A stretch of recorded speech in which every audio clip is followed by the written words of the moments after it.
നമ്മുടെ 2 lead acid ബാറ്ററിക്ക് പകരമായിട്ട് നമ്മൾ വയ്ക്കാൻ ഉദ്ദേശിക്കുന്ന ബാറ്ററി ഇതാണ്.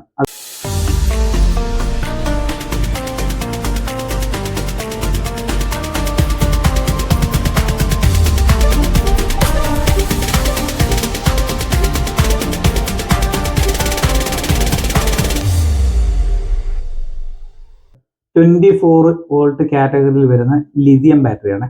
ഇതാണ് ആ ഒരു ലിഥിയം ബാറ്ററി പാക്ക്, അതായത് 24V ഒറ്റ പാക്ക്.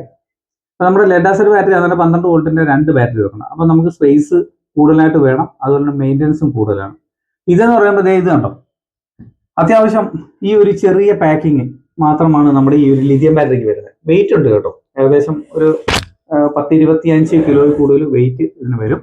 അപ്പോൾ അത്യാവശ്യം നല്ല കുറച്ച് വെയിറ്റ് ഇത് കണ്ടോ, ഇതേപോലെ നമുക്ക് ഇങ്ങനെ പൊക്കി എടുത്ത് വെക്കാവുന്ന രീതിയിലുള്ള ഒരു വെയിറ്റ്. അപ്പോൾ എവിടെയെങ്കിലും നമ്മൾ ഒതുക്കി വെച്ച് കഴിഞ്ഞാൽ ഇതിനകത്ത് ഫ്രീ മെയിൻ്റനൻസ് ആണ്. അതുപോലെ ഇതിൻ്റെ ടെർമിനൽ പോസിറ്റീവും ഉണ്ട് നെഗറ്റീവും ആയിട്ട് ടെർമിനൽ നമുക്ക് ഇവിടെ തന്നെ ഉണ്ട്.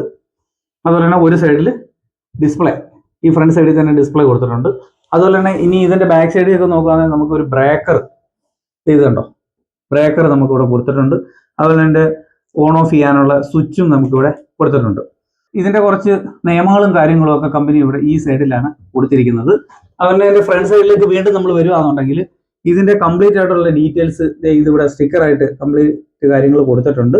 ഇതിൻ്റെ വോൾട്ടേജ്, ഇതിൻ്റെ ചാർജിങ് ആംപിയർ, മറ്റു കാര്യങ്ങളെല്ലാം. അപ്പോൾ ഇതാണ് നമ്മുടെ 24V കാറ്റഗറിയിൽ വരുന്ന ആ ഒരു ലിഥിയം ബാറ്ററി. ഞാനിവിടെ UTLൻ്റെ തന്നെ ലിഥിയം ബാറ്ററിയുടെ ആ ഒരു ആപ്ലിക്കേഷൻ ഇൻസ്റ്റാൾ ചെയ്തിട്ടുണ്ട്. നമുക്കതൊന്ന് സെർച്ച് ചെയ്ത് നോക്കാം. എഗ്രി ആൻഡ് പോളിസി ഒക്കെ കാര്യങ്ങളൊക്കെ ഇവരോട് കൊടുത്തിട്ടുണ്ട്. നമ്മൾ എഗ്രി കൊടുക്കുന്നു.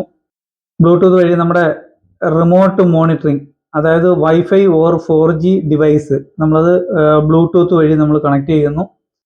ഡിറ്റർമൈൻ, അതായത് ഇത് സെർച്ച് ചെയ്തുകൊണ്ടിരിക്കുകയാണ്. അതുപോലെ നമ്മൾ ആപ്ലിക്കേഷനൊക്കെ ഇതിനകത്ത് അലോ കൊടുക്കേണ്ടതായിട്ടുണ്ട്. അതുകൊണ്ട് ഇവിടെ DL ഇതാണ്ട് ഇത് കണ്ടോ, ഈ ഒരു മോഡലിൻ്റെ ആ ഒരു ഡീറ്റെയിൽസ് ഇവിടെ വന്നിട്ടുണ്ട്. നമ്മുടെ ലിഥിയം ബാറ്ററിയുടെ ആ ഒരു മോഡലാണോ ഇല്ലയോ എന്നുള്ളത് നമുക്കിവിടെ സെർച്ച് ചെയ്യാനായിട്ട് സാധിക്കും. മൊബൈലിലെ ആ ഒരു പെർസെൻറ്റേജും കാര്യങ്ങളൊക്കെ നമുക്കിവിടെ കാണുവാനായിട്ട് സാധിക്കുന്നുണ്ട്. അതുപോലെ മാക്സിമം, അതുപോലെ തന്നെ മിനിമം, അതുപോലെ തന്നെ ആവറേജ്, മറ്റു കാര്യങ്ങളൊക്കെ ഇതിനകത്ത് ഇവിടെ തന്നെ ഉണ്ട് കേട്ടോ. ഇതെല്ലാം നോക്കാനായിട്ട് നമുക്ക് സാധിക്കും. പാരാമീറ്റർ എല്ലാം സെറ്റ് ചെയ്യണമെന്നുണ്ടെങ്കിൽ അതിനുള്ള ഓപ്ഷൻസ് ഇവിടെ ഉണ്ട്. നമുക്ക് സ്റ്റാറ്റസ് ഡിസ്പ്ലേ നമുക്ക് സെറ്റ് ചെയ്താൽ മതി. ഇത് കണ്ടോ, 50% നമുക്ക്, അതായത് 49% നമുക്ക് ചാർജ് ഉണ്ട്. നമ്മുടെ ബാറ്ററിയുടെ ഡിസ്പ്ലേയിലും അത് തന്നെയാണ് കാണിക്കുന്നത്. ബ്ലൂടൂത്ത് വഴി നമുക്ക് ഇതുപോലെ നമ്മുടെ ബാറ്ററിയുടെ സ്റ്റാറ്റസുകൾ ഇതുപോലെ തന്നെ നമുക്ക് കാണുവാനായിട്ട് സാധിക്കും. 49% കണ്ടോ, അവിടെ 49% ആണ് അവിടെയും കാണിച്ചിരിക്കുന്നത്. ബാറ്ററിയുടെ ഡീറ്റെയിൽസ് സെർച്ച്,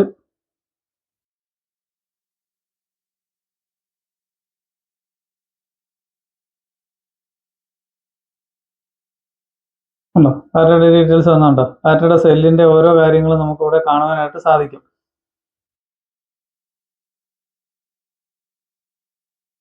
എട്ട് സെല്ലാണ് ഇതിനകത്ത് കാണിക്കുന്നത്. ഇത് കണ്ടോ, 1, 2, 3, 4, 5, 6, 7, 8.